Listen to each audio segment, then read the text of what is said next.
good today. Oh, thank you. Yeah. Thank you. Thank you. And I don't know. I mean, the way I know when you put on your stunners like that, that means that there's some good news. The days that you are stressed, you don't care about your shades. Well, indeed, there's good news. Yeah. And the good news is that September is Blue September. Oh my God. October is Pink October. Right. So September is Blue September. That's why you're blue, blue pants. Or that year blue. Or that year blue. You should have just added Chelsea blue and that's it. Look at my sportist now. Already you bro. So this week, in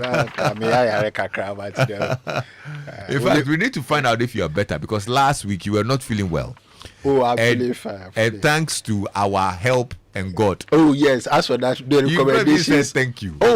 When I apologize. When we helped. Let me say a big thank you to all the listeners. Their prescriptions were on point. Yeah, absolutely. The 6 points prescription. These listeners, I have to get sick more of you, Carrie. Right, so Kwame, it's Blue September and it is Prostate Cancer Awareness Month. Right. And men, we really need to do better than we are doing now. When it comes to health-seeking habits, I always say thumbs up to the women. I don't know, it's a cultural thing. Everywhere I've worked in the last almost 20 years, it's always been like that. It's almost as if it's a sign of weakness for a man to seek health care. But when it comes to prostate cancer, unfortunately, the numbers are rising. The numbers are too high. And early detection, like most cancers, makes a big difference. And Kwame, it's a simple blood test, a simple visit, consultation, Q&A sessions, right. A simple blood test, and then a simple scan. This is not an MRI scan or a CT scan. This is an ultrasound scan. All right. So, Kwame, we've put together a package at Medicus. You walk in, you get a PSA, and then you get a prostate scan done, at a very subsidized cost. Okay. Till the end of September 30th. So all throughout this month of September? Yes, okay. All throughout this month of September. Okay. And then you get to have an appointment. Most likely you'd see me initially, and if necessary, you get to see the urologist, as well, if it becomes important. So guys, let's check out our prostates. Let's make sure our prostates are healthy. You're a man, you're growing, especially those who are 40 plus years. All right. So it's Blue September. Let's do it. This is great. Well, we're excited about it. Yeah. Yep. Thank you very much. Last week we started the conversation on the rights and responsibilities of patients. We looked at the patient charter as well. Right. I think the first thing that we talked about was the patient responsibilities. Yes. All right, which is something that we usually don't talk about. So we looked at what our responsibilities are as patients when we go to the health facilities. So today, Kwame, I want us to look at the patient rights. Okay. And then at the end of the day, I'd let people know that yes, you can exercise your rights, but you don't exercise your rights by infringing the rights of others. So let's get some education under our belt. So, Kwame, let's go. All right. So the first one that I have here, the patient has the right to quality basic health care irrespective of his or her geographical location. Right. So Minister of Health is listening. I know head of the Parliamentary Select Committee is also listening. I know. So this goes straight to them. Kwame, this situation where people have to travel long distances. It flies in the face of the concept of universal health care and then also primary health care. Right. Wherever you find yourself in this country, you should aim at making good quality basic health care available. And it is a right. It's not something Ghanaians should beg for. It is a right, and we need to start understanding that. And Kwame, I remember that we situated this patient's charter or these rights in the Public Health Act of Ghana, Act 852. So this is backed by law. So we should make sure. Yes, in Ghana we operate what we call the pyramidal, system of healthcare. So you are not going to have a Kolebu teaching hospital or a Konfanoche teaching hospital level in every hamlet in this country. But it shouldn't be that basic healthcare is not available because people are in certain parts of the country. Right. Now, the patient is entitled to full information on his or her condition and management and the possible risks involved, except in emergency situations when the patient is unable to make a decision and the need for treatment is urgent. Right. Kwame, full information is full information. And I know sometimes as healthcare professionals, we have a difficulty with this. Kwame, I'm sure you have experienced it yourself. Sometimes you think we want to protect the patient by not telling them the full details of their illness, or even why we are going to do an investigation X, Y, or Z. But the law says that the patient is entitled to full information. If you start and the patient says, "Oh, I don't want to know," then that one we will document it and say, "Well, the patient didn't, would rather not, get all of the information." But we should not decide what information we give to the patients regarding what we have found out about them. Worst of all is being deceptive, about, or being economical with the truth about what is wrong with them. They say, "Oh, they can't handle it." Well, that one is not for you to decide whether they can handle it or they cannot handle it. So full information is full information. Then Kwame talks about emergency situations. But here they are talking about emergency situations where the patient cannot make decisions. Okay. All right? So somebody can come in with a ruptured ectopic pregnancy. It's an emergency situation. But if they can communicate, they've not gone into a state of shock or something, you have to still tell them that, well, this is a situation, we need to have surgery ASAP, you may have to transfuse you blood, and so on and so forth. You still have to. So that ought to be the standard. Full information. Now, the patient is entitled to know of alternative treatments and other healthcare providers within the service if these may contribute to improved outcomes. Yep. So now the concept is multidisciplinary team practice. All right.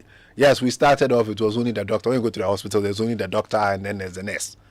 All right. But now you've got what we call the allied health, services. So you've got physiotherapists. And Kwame, anytime you've had injuries playing tennis or something, I've sent you to see the physiotherapist after you see me. Yeah. All right, because they make great contribution to overall health outcomes. The dietitian, everybody who comes to medical hospital visits the diabetic clinic or the metabolic clinic, which is my clinic that I run, would know that an appointment with a dietitian is a must, in the proper management of diabetes. All right, you cannot do it without the dietitian, and these people are also highly trained professionals, and it's very, very important that you let the patients know about all of them.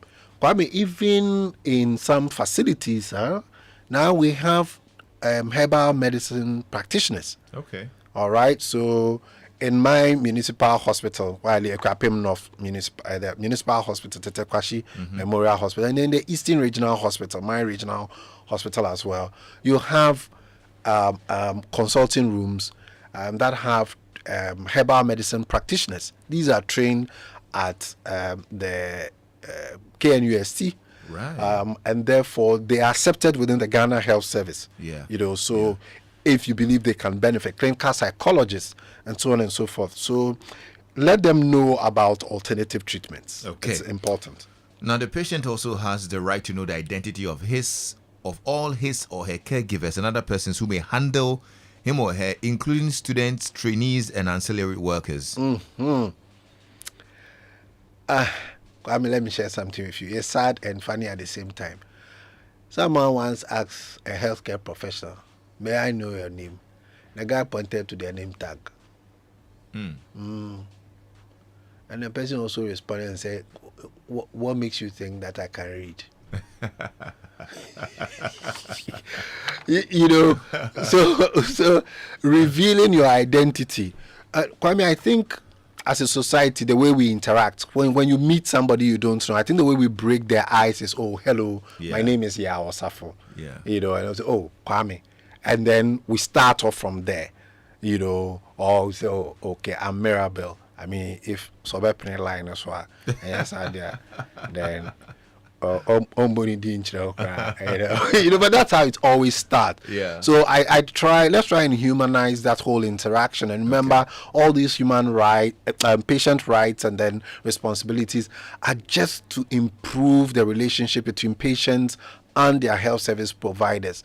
You know, so for me, it's a standard. I would always mention my name to the patients, introduce myself to them, and then we start from there. Let them know who you are.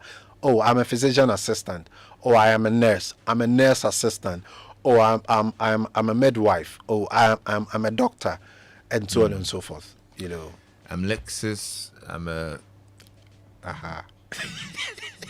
Native doctor. via Bluetooth. Yeah, so it's very important. And if you have trainees, every now and then I have some interns coming, you know, to work with me. For example, people who finish their A levels who are interested in medicine, I take them under my wing and give them some practical experience. I would always introduce them to patients as well. So it is very important for the patients to know our identities. Okay. Now, the patient has a right to consent or decline to participate in a proposed research study involving him or her after a full explanation has been given. Right. The patient may withdraw at any stage of the research project. Right. So very, very important. Patients should not feel compelled to participate in any health research. So if you're collecting data for research and you need their information, please, as part of the ethical considerations for almost all research proposals, that is required. So these things do happen often, eh? The research, because they've not used me for research before. I can't pay cash. Well, I don't think we do it a lot. I have positive blood, though. Very good one. People can use me for some research. Can use it for something in exchange for Charlie. Something small for the boy. Now, a patient who declines to participate in or withdraws from a research project is entitled to the most effective care available. Right. Saying no to a research being done by a medical hospital or Dr. Osafo should not mean that you do not get quality care. Right. You know, so healthcare professionals must be aware of this particular point. The patient has a right to privacy during consultation, examination, and treatment. In cases where it's necessary to use the patient or his or her case notes for teaching and conferences, the consent of the patient must be sought. Right. So, you know, every patient has the right to determine what you can find out about their body. All right. So your body is your private space and nobody can intrude, not even the doctor. You know, so permissions are sought. Okay, may I examine your abdomen? Is it okay if I examine your chest? You know, because then the person is going to have to take off their clothes and for you to be able to do that. All right. So these are very, very, very important aspects. Some of the questions that we ask are very, very, very private questions. All right. But it's part of the Q&A sessions. And therefore, the patients can also say, "Oh, you know what? I'd rather not disclose this particular information at this time." And we should not, as healthcare professionals, feel offended by it. All right? It is the patient's right. It's just that you will have to also explain to them that without this information, then it makes it difficult for me to arrive at a proper diagnosis. So that the patient also understands that. Because Kwame, remember last week we said the patients are responsible for providing full and accurate information, regarding their health history. But it is also their right, and they can decide to keep certain things private. Now, the patient also is entitled to confidentiality of information obtained about him or her, and such information shall not be disclosed to a third party without his or her consent, or the person entitled to act on his or her behalf, except where such information is required by law or is in the public interest. This is where we have a lot of difficulty. I always say that this job that we do, it requires a lot of maturity at a very early age. Sometimes information gets into your ears and then your lips start moving. Some people, that's how they are. It's difficult for them to zip it, for want of a better expression. But that is exactly what confidentiality means. That you came to me to discuss certain issues regarding your health with me, and I'm sure you are very clear in your mind that information stays with me and not a third party. Not everybody in the hospital, not everybody in medicals. I don't think you are coming to me thinking that, because I've come to the hospital, the cleaner, the x-ray man, everybody should know what I discussed with Dr. Osafo in the consulting room. So even that consulting room is off limits to other doctors who are not involved in your care. So the moment you enter that consulting room, that place is shut. All right. So the way we handle and treat, for example, medical folders, and then we say that you go, somebody is sitting there and then flipping through. Today, thankfully, because of the electronic medical records, you need password access, to get into certain parts. But confidentiality, these days, social media, before you know it, somebody's folder, medical notes, it's out there. Those are breaches of confidentiality. So as healthcare professionals and managers of healthcare institutions, we are burdened with the responsibility of keeping patients' information confidential. All right. Now, the patient is entitled to all relevant information regarding policies and regulations of the health facilities that he or she attends. Right. So, Kwame, something happened a couple of weeks ago. Rules and regulations of the healthcare facilities must be communicated right from the time a patient or their relatives enter that health facility.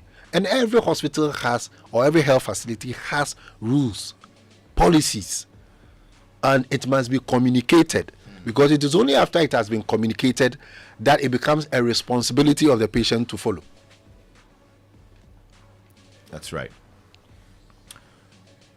Now, procedures for complaints, disputes, and conflict resolution shall be explained to patients or their accredited representatives. Absolutely. Dispute resolution procedures and then also complaint procedures must be clearly explained to patients. Again, it is only when you've done that it becomes a responsibility that we can hold them to it. So please, if you get in there, you're probably not going to be happy about the long queue at the X-ray department. You're not going to be happy about a long queue, waiting times at the emergency. But you should know that there are procedures for complaints. So even if you are not told, just ask for it. What are the procedures for complaints or disputes resolution mechanisms in the hospital, and you will be informed. But it is our responsibility to inform patients about this. Now, hospital charges, mode of payments, and all forms of anticipated expenditure shall be explained to the patient prior to treatment. And the patients too must know. You don't finish treating the patient before you tell them that they make 1,500. Well, how are they going to pay? So it's very, very simple. You've got to let them know about the cost. If they have insurance, whether it's private health insurance, national health insurance, check the insurance details and let them know whether they're covered or not. Exemption facilities, if any, shall be made known to the patient. Yes, don't hide anything from them. Sometimes something is discounted, like the way we are doing this Blue September. We discounted certain things, and therefore when you come in, it would let you know exactly. If there are some exemptions, we also let you know. The patient is entitled to personal safety and reasonable security of property within the confines of the institution. Yes, and the operative phrase here is reasonable security, of their property, and people must feel safe. I mean, public buildings, for example, you must take out insurance.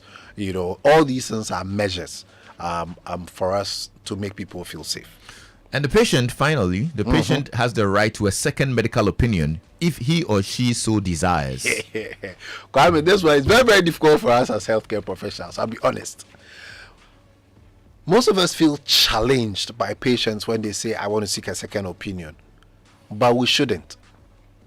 It is a right, and I think medically it is also reasonable. Most of the time I see it as a cry for help, in the sense that you've hit them with bad news. Most of the time it's bad news. Somebody you made the diagnosis of prostate cancer and says, no, I want to go and see Dr. Alexis Bill and ABO cancer for fracture me, because it's such a weighty diagnosis. All right, and we are supposed to facilitate that, give them an appropriate referral, and if you believe in the strength of your diagnosis, then you should know that your colleague will come to the same conclusion as well, and the patient will most likely come back to you after they've sought the second opinion. Okay. So we shouldn't feel offended if a patient requests for a second opinion. We should facilitate it. It's part of their rights. So Kwame, 14 different rights. This yes, is very detailed and very straight to the point as well, and clear. Yeah, very clear. So we've got rights, but in summary, I'd also say we've got responsibilities. Yeah. All right. You can never exercise your rights without responsibilities, and please, you do not exercise your rights by infringing the rights of others. Absolutely. So you don't have to shout when you are not happy with something going on in the hospital. Because when you do that, that infringes the rights of others. Don't film, don't video. Other people have the right to privacy and confidentiality. We've talked about that now. So if you are videoing scenes there, maybe nobody wants to know that I am at in a queue going to the urology clinic at Kolibu. Nobody wants to know, or I'm at Rich. People will then start making connections and say, oh, probably this guy has erectile dysfunction. That's why he's in this queue. And then stories start flying out there just because you want to make a point. All right. So all of these things are to empower us to make the right choices. All right. No, this is very good. We're very grateful that you explained it in good clarity for us as well. I know some people would want to find out more about the Blue September. Right. The prostate cancer awareness month. So let me re-emphasize that. It is Blue September. We are creating awareness about prostate cancer of the prostate. The numbers are going up. I have personal family history, of this. So I know firsthand, how it begins and how the end looks like, and it's not pleasant. With every type of cancer, early detection makes a big difference. So please come in. We have decided to put a package together. You will get a consultation. You will get your PSA, which is a blood test, prostate specific antigen, a blood test, all right, done. And then also you would get a prostate scan, also done. I think with these two investigations and the consultation with the general practitioner, we will go a long way to know the state of health of your prostate and make appropriate recommendations for therapy if we find anything untoward. So it will last the entire month of September. So it is Blue September. Anyone who wants to come in, what's the number to call? 0501 477 340. The WhatsApp number is 0501 477 340. All right. It is happening both at the Mampong branch, Equiapim, and then the East Legon Hills branch near School Junction. All right, Doc. Thank you. We're very grateful that you came by, and we hope to see you next week as well for more here on Drive Time. Absolutely, my pleasure. Dr. Yaw Osafo is the CEO of Medicas Hospital, East Legon Hills, and Mampong Equiapim, our Drive Doctor. Stay tuned in. It's 5 o'clock. We'll find out what's happening in news very shortly.